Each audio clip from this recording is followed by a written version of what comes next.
தேவனுடைய வார்த்தையை கேட்பது விசுவாசத்தை கொண்டு வரும். இரண்டாவது, தேவனுடைய வார்த்தையை கேட்பது புது பிறப்பை நமக்குள் கொண்டு வரும். செய்தியை கேட்டீங்கன்னா நம்ம வாழ்க்கையில் என்ன வரும்?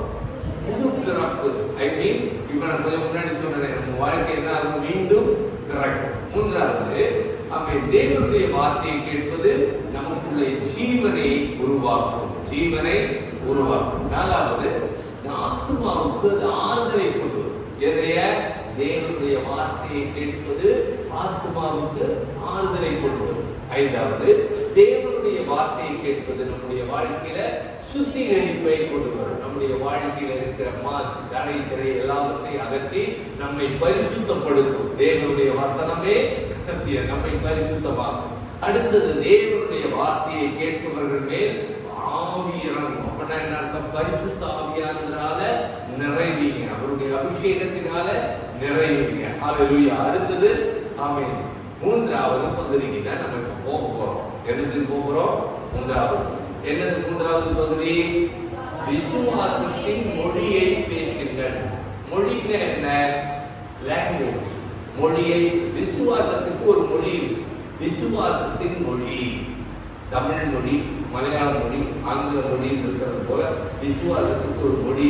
அது என்னென்ன மொழிங்கிறத நான் சொல்லட்டுமா? ஆமென். அதை பத்தி தான் நம்ம இப்ப பார்க்க போறோம். விசுவாசத்தின் மொழியை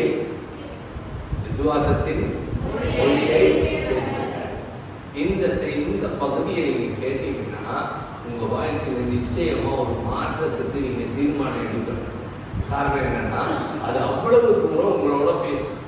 இந்த பகுதியில நம்ம எல்லாருமே ஃபெயில் ஆயிருக்கிறோம். இந்த பகுதியில நம்ம எல்லாருமே,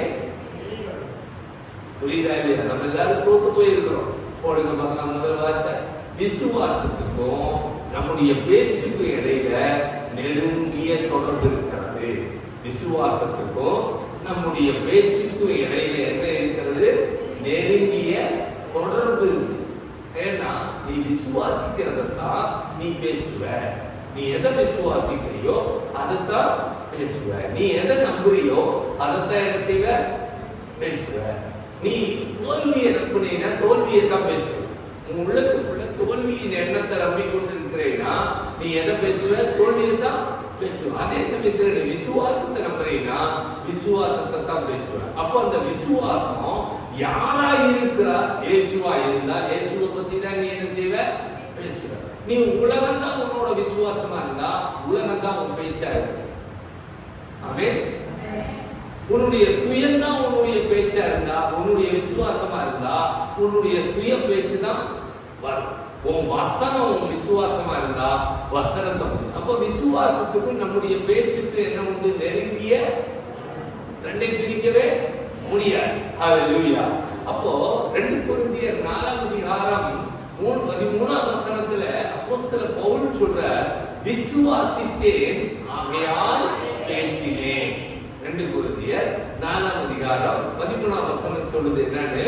விசுவாசித்தேன் ஆகையால் பேசினேன் என்று எழுதியிருக்கிறபடி நாங்களும் அந்த விசுவாசத்தின் ஆவியை உடையவர்களாய் இருந்து விசுவாசிக்கிறபடியால் பேசுகிறோம். ஹல்லேலூயா. பவுல் எதை விசுவாசித்தான்? பவுல் எதை விசுவாசித்தான்?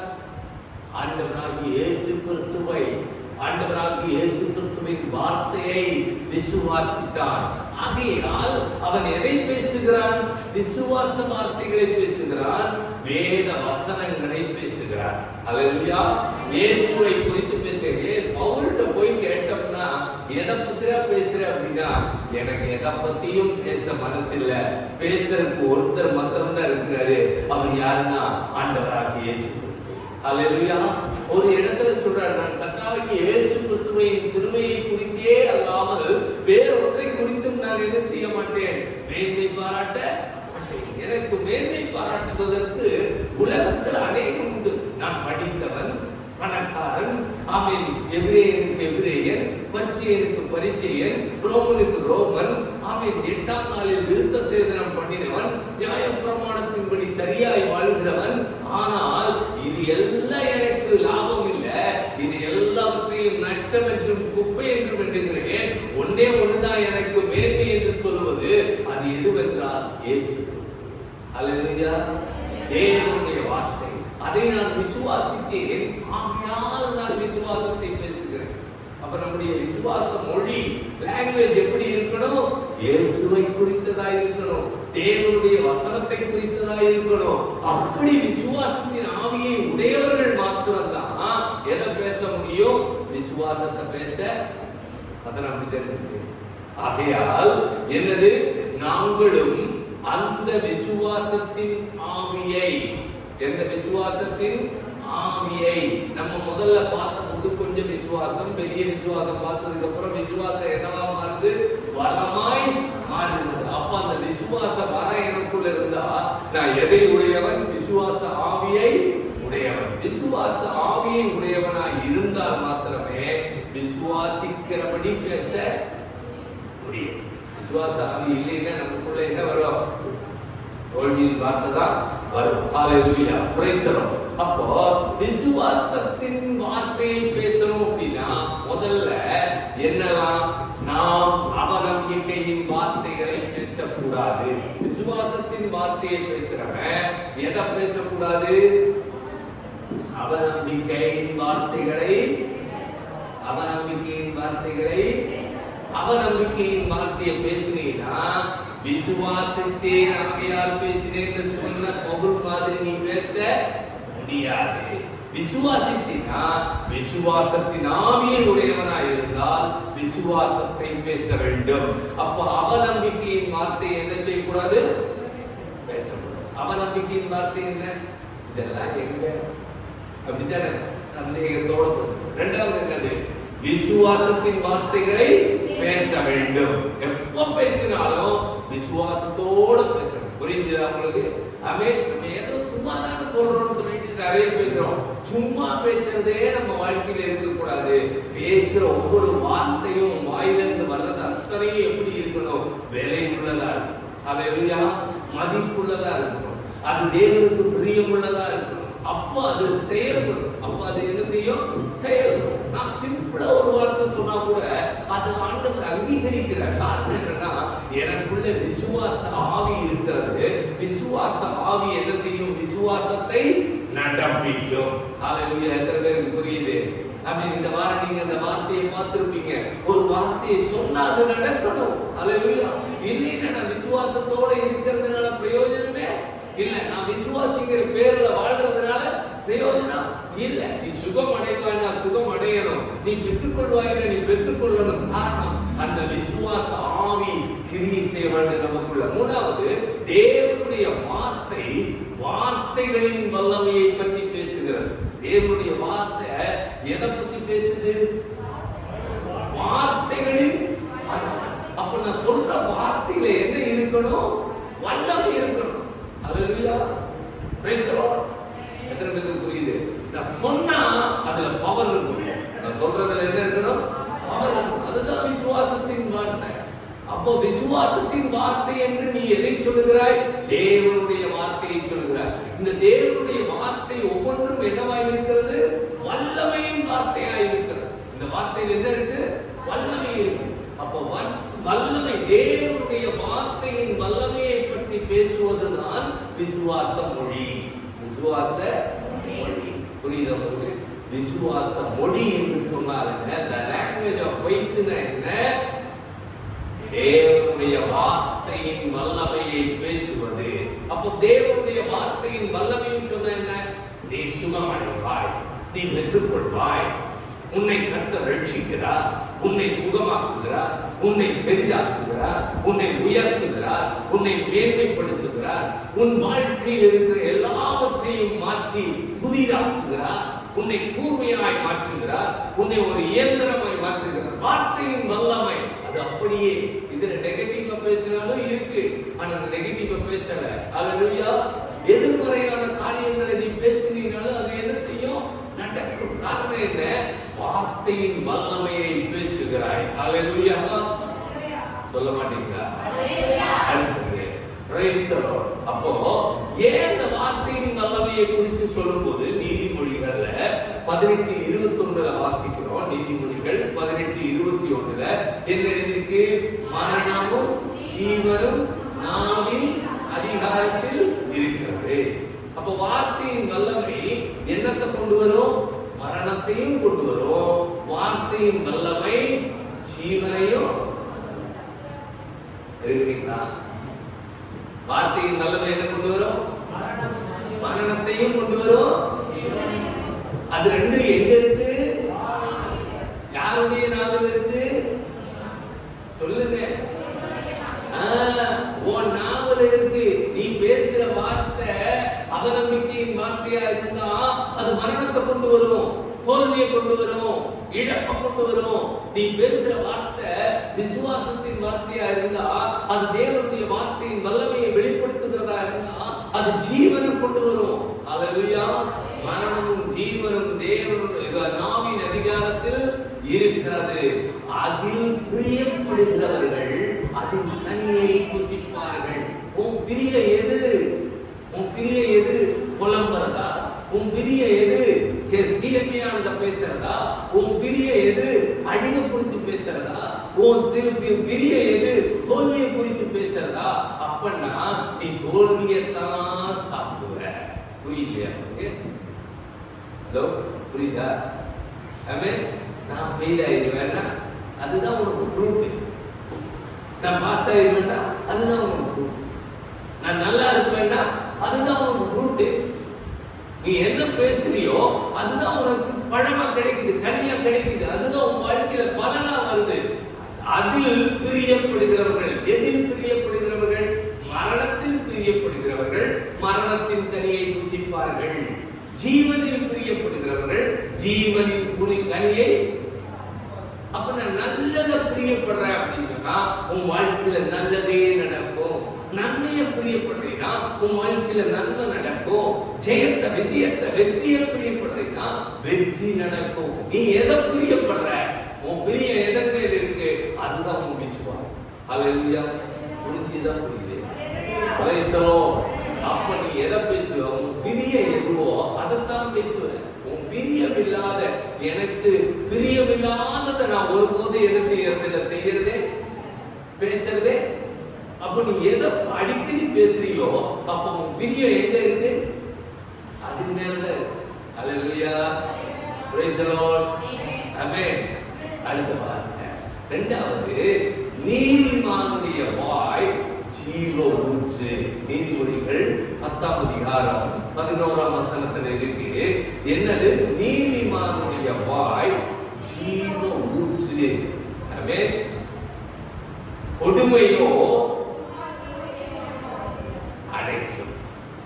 அப்ப துன்மார்க்கனுடைய வாய் இருந்துச்சு அப்படின்னு சொன்னா அது எப்படி இருக்கும்? கொடுமையான வாய். அது என்ன செய்யும்? அடைக்கும். ஆனா நீயும் நானும் யாரா இருக்கிறோம்? நீதிமானா இருக்கிறோம்.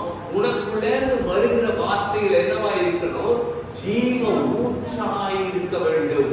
அது நதி ஊற்றாய் பிறக்கிறது. புதுசா பிறந்துட்டே இருக்கணும். வார்த்தை எப்படி வந்துகிட்டே இருக்கிறது? மாட்டை போல வந்துகிட்டே இருக்கணும். அல்லேலூயா. நீதிமானுடைய வாய் ஜீவ ஊற்று. அதுல சாவு இல்லை, அதுல மரணம் இல்லை, அதுல தோல்வி இல்லை, அதுல சங்கடம் இல்லை, அதுல பாதிப்பு இல்லை. அது நன்மையை கொண்டு வரும், செழிப்பை கொண்டு வரும், ஆசீர்வாதத்தை கொண்டு வரும். Praise the Lord. ஆமென். நீதிமானுடைய வாய். நம்முடைய வாய் என்னவா இருக்கணும்? ஜீவ ஊற்றா இருக்கணும். ஐயோ, தயவு செஞ்சு வாயை திறந்துறாதீங்க அப்படிங்கிற மாதிரி இருக்கவே கூடாது. என்ன பார்த்து சிலர்லாம் சொல்றாங்க. ஆனா காரணம் என்ன தெரியுமா? பயம். என்னது? பயம். நம்ம சரியா இல்லை, அவர்கிட்ட வந்துட்டா நம்மளுக்கு என்ன ஆயிரும்? அதுவே தப்புதான், அதுவே தப்புதான். நீயும் அதிகாரம். உன் வாயில் என்ன இருக்கிறது? அதிகாரம் இருக்கு.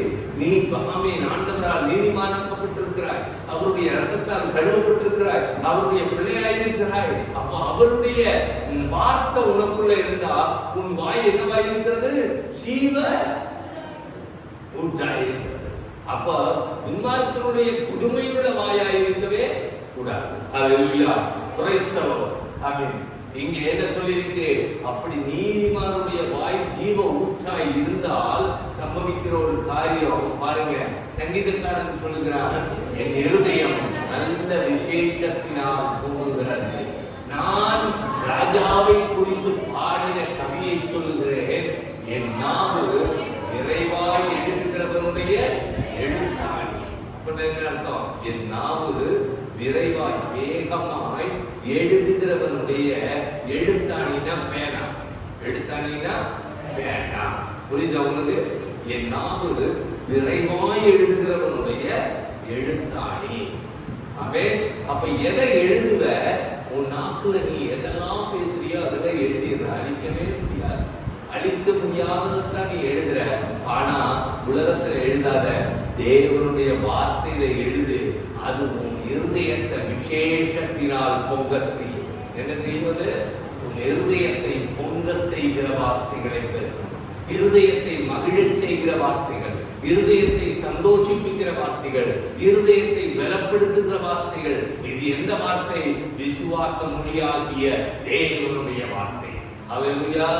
எத்தனை பேர் புரியுது? Praise the Lord. ஹல்லேலூயா. நம்முடைய நாவு நிறைவாய் எழுதுகிறவனுடைய எழுத்தாணியாய் இருக்கட்டும். Praise the Lord. அப்போ நம்முடைய நாவு விசுவாசத்தின் எழுத்தாணியாய் மாறணும்னா நம்ம என்ன செய்யணும்? எப்போதும் விசுவாசத்தின் மொழியை பேச கற்றுக்கொள்ள வேண்டும். நம்ம அதை படிக்கணும். நமக்கு என்ன செய்யறதுக்கு? படிக்கணும். எப்படி படிக்கணும்? தேவ சமூகத்துக்கு வந்து தேவ வார்த்தையை கேட்டு அதை நம்ம மனசுல வச்சு அதையே நம்ம பேசும்போது நம்ம கற்றுக்கொள்வோம். ஹல்லேலூயா. ஸ்கூல்ல டீச்சர் பாடம் எடுக்கிறாங்க, பிள்ளைங்க அதை கவனிக்கிறாங்க, ஹோம்வொர்க் கொடுத்து அனுப்புறாங்க. வீட்டுக்கு வந்தோடனே அதை மறுபடியும் என்ன செய்யறாங்க? படிக்கிறாங்க.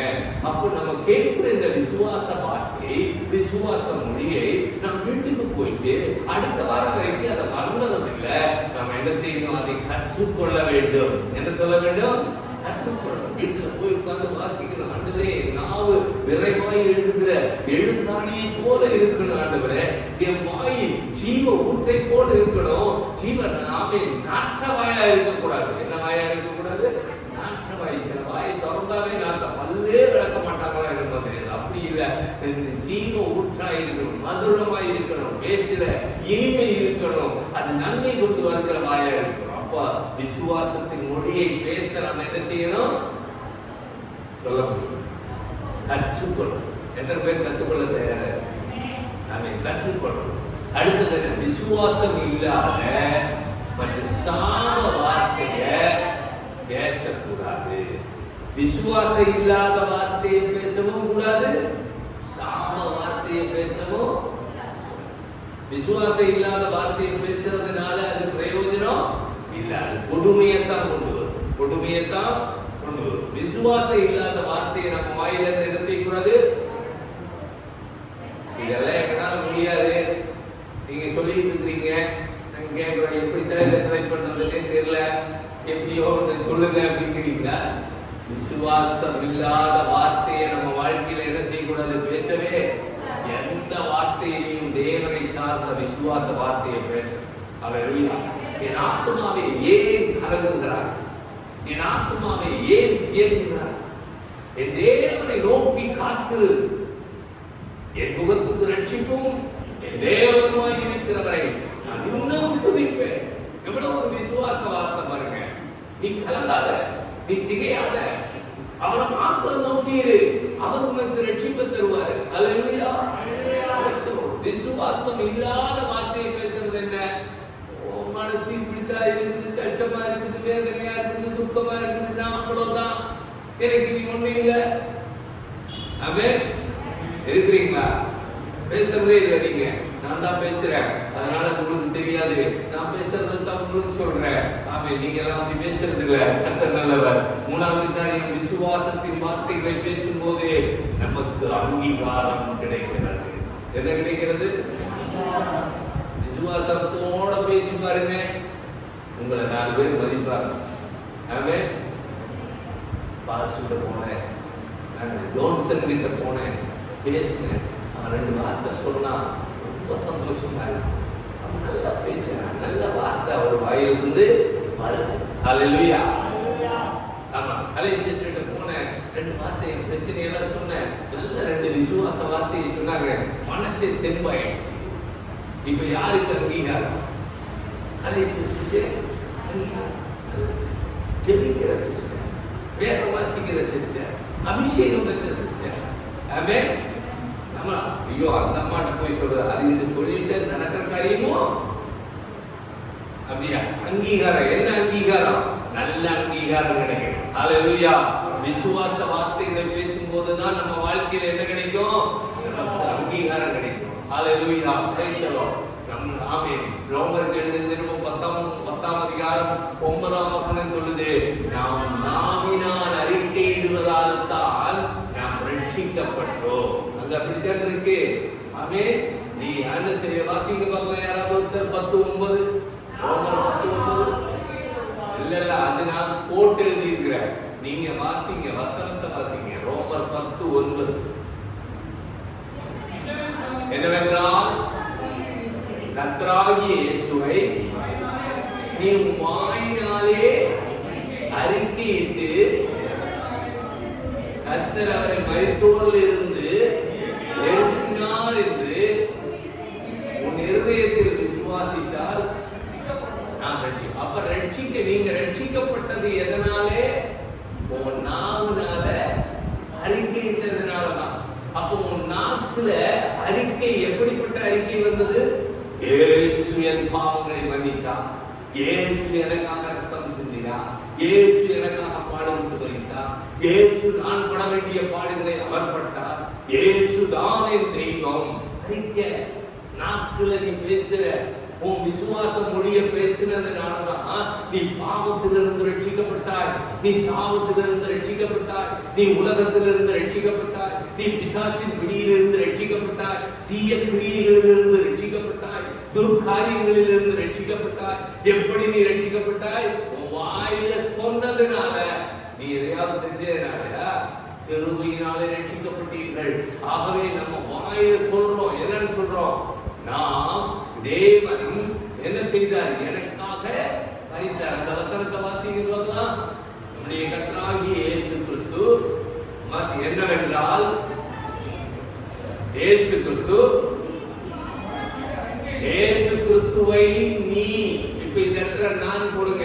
இந்த கர்த்தராகிய இயேசு கிறிஸ்துவை நான் என் நாவினாலே என் வாயினாலே அறிக்கையிட்டேன். என்ன அறிக்கையிட்டேன்?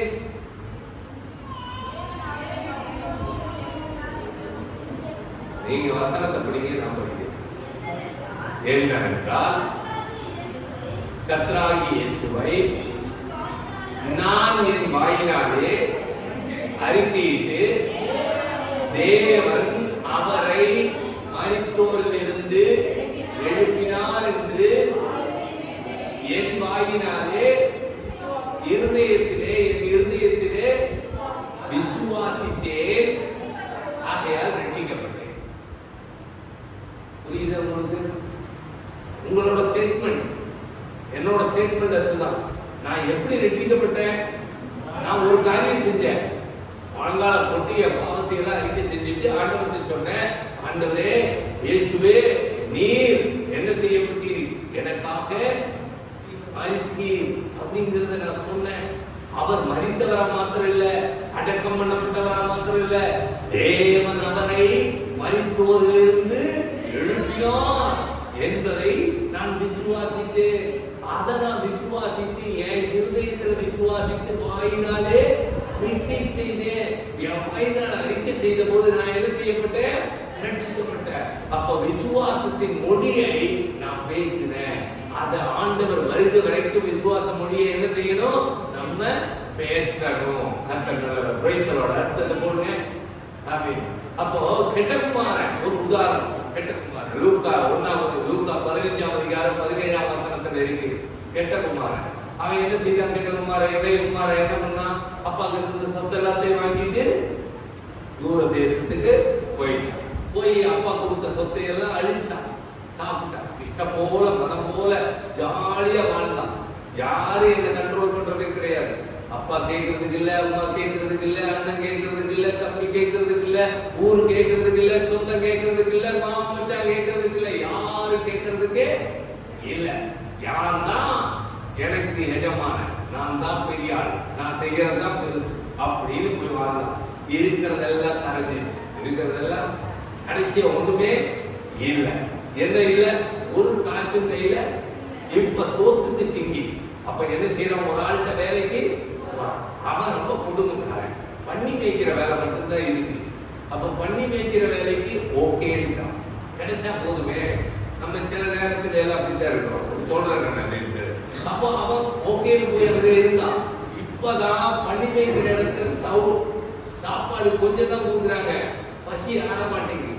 திருப்தியா சாப்பிட்டு இருந்தவன், நல்ல வயிறு முட்டை சாப்பிட்டவன், இஷ்டத்துக்கு சாப்பிட்டவன், இப்ப கொஞ்சோண்டு அளந்து கொடுக்குறாங்க. சாப்பாடு பத்தல. பண்ணி தவறையும் சாப்பிட்டான். அத ஓனர் பார்த்தாரு. பார்த்தவருடைய பண்ணி எனக்கு பலன் தரும், நீ தின்னீங்களே எனக்கு ஒரு பலனும் இல்லை. நான் நீ போனா இன்னொரு வேலை தரேன் வச்சுக்குவேன். ஆனா பண்ணி இன்னொரு குட்டி போட்டா 10 குட்டி விட்டா போடும். அது ஆரோக்கியம் இல்லாம இருந்தா எனக்கு நஷ்டம். அதனால பண்ணி தவிர நீ என்ன செய்யக்கூடாது. அப்ப சாப்பாட்டுக்கு டென்ஷன் வரும்போதுதான் நம்மளுக்கு எல்லாம் தோணும். யாரு தோணும்? நம்ம பழைய நினைப்பு தோணும். நான் எப்படி இருந்தவன் இப்படி ஆயிடும். காரணம் என்ன தெரியுமா? இடையில வந்த பாவம், தேவனை விட்டு பிரிந்தது, தேவனை விட்டு தூரமானது, தேவனிடத்திலிருந்து பெற்றுக்கொண்ட நன்மைகளை மறந்தது, அதை வீணடிச்சது, கிருமியை வீணடிச்சது, நேரத்தை வீணடிச்சது. இதெல்லாம் நினைச்சு பார்க்கும்போது அவன் சொல்ற ஒரு வார்த்தை தான் அவன் இருதயத்துல ஒண்ணு சொன்னான். என்னன்னு சொன்னான்? வாசிங்க இந்த 17ஆம் வசனத்துல. புத்தி தெரிந்த போது என்னுடைய தகப்பனுடைய ஊழியக்காரர்கள் எத்தனையோ பேருக்கு பூர்த்தியான சாப்பாடு கிடைத்தது, நானும் பசியினால் சாகிறேன். ஆசிங்க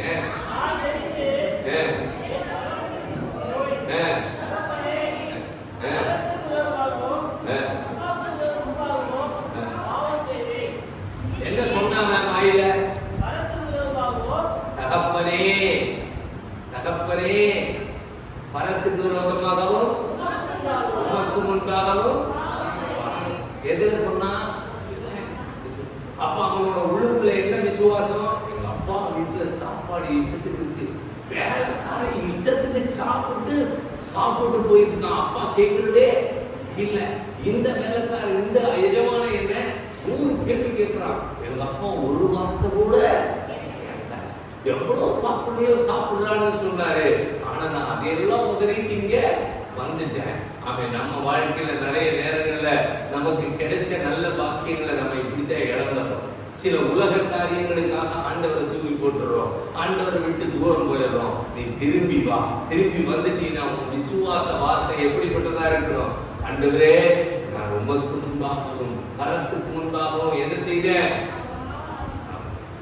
மனுஷனுக்கு முன்னாலே நல்லா இருக்குங்க, ஆண்டவருக்கு முன்னாலே நல்லா இருக்கு. மனுஷனுக்கு முன்னால ஒரு மாதிரி இருந்துட்டு ஆண்டவருக்கு முன்னால நான் சரி இருக்கிறேன்னு சொன்னா அது பொய், ஏமாத்துல. அது என்னது? நீங்க நிறைய பேர் அப்படித்தான் இருக்கிறாங்க. எப்படி இருக்கிறாங்க? மனுஷனை பத்தி கவலை இல்லை, மனுஷங்கிட்ட எப்படி வேணாலும் வாழ்ந்துடுறாங்க. ஆனா ஆண்டவர்கிட்ட இருக்கிறேன்னு சொல்றாங்க. அது உண்மையே அல்ல, அது உண்மையான காரியமே அல்ல. அவன் சொல்றான், தகப்பனே உமக்கு விரோதமா. ஆண்டவர்கிட்ட சொல்றேன் என்னன்னு, என் தகப்பனுக்கு விரோதமாகவும் ஆண்டவரே உமக்கு விரோதமாகவும் நான் என்ன செய்தேன்? பாவம் செய்தேன் அப்படின்னு சொன்ன உடனே அவன் ஆண்டவர் என்ன செய்தார்? அவன் கட்டி அணைத்து கொண்டார். ஹல்லேலூயா, பிரைஸ் தி லார்ட். விசுவாசத்துல இல்ல, அதை கொஞ்சம் நான் ஒரு வார்த்தை சொல்ல மறந்துட்டேன். கெட்ட குமாரனுடைய மனம் திரும்புதல் நம்முடைய இருதயத்திலே இருக்கணும். இன்னைக்கு திருமணத்திற்கு போறோம், நம்ம இருதயத்தில் எப்படி இருக்கணும்? அந்த மனம் திரும்புதல் கடந்து வரணும். விசுவாசத்தில் நாம எப்படி சொல்லுவோமோ அது அப்படியே. நீ என்ன விசுவாசத்துல நீ சொல்றியோ அது அப்படியே நடக்கும். எத்தனை பேர் சொல்றீங்க? ஆமென் சொல்றீங்களா? நீ விசுவாசத்துல ஒரு வார்த்தை சொல்லி பாரு, அது அப்படியே நடக்கும். ஆமென். இதெல்லாம் எப்படி நடக்கும் நினைச்சிட்டு சொன்னீங்க நடக்காது. கேன்சர் கட்டி மாறும், பிரச்சனை மாறும். எத்தனையோ கூட்டங்கள்ல விழுந்திருக்கே, போயிருக்கே. காரணம் என்ன? விசுவாசத்துல அவங்க சொன்னாங்க, அது நடந்துருச்சு. நான் இயேசுவினுடைய காரியத்தில் ஊழியத்தில் பார்க்கும்போது நான் அதை பார்க்கிறேன். அடிக்கடி சிந்திக்கும் போது இயேசு கேட்கிறாரு, உனக்கு நான் என்ன செய்யணும்? இயேசு உனக்கு நான் என்ன செய்யணும்? ஆண்டவரை நான் பார்வையிடுவேன். நீ பார்வையிடுவதற்கு என்னால் செய்ய முடியும். நீ பார்வை அவன் விசுவாச மொழியை பேசினான். நான் பார்வை அடைவேன் என்று நான் விசுவாசிக்கிற விசுவாச மொழி. நம்முடைய வார்த்தை எப்படி இருக்குதோ அது அப்படியே ஆகும். ஹல்லேலூயா, பிரைஸ் தி லார்ட். நாம் பேசும் வார்த்தைகளையும் விசுவாச அறிக்கைகளையும் பயிற்சி செய்ய வேண்டும். நம்ம என்ன செய்யணும்? பிராக்டிஸ் பண்ணுங்க. என்ன பண்ணணும்?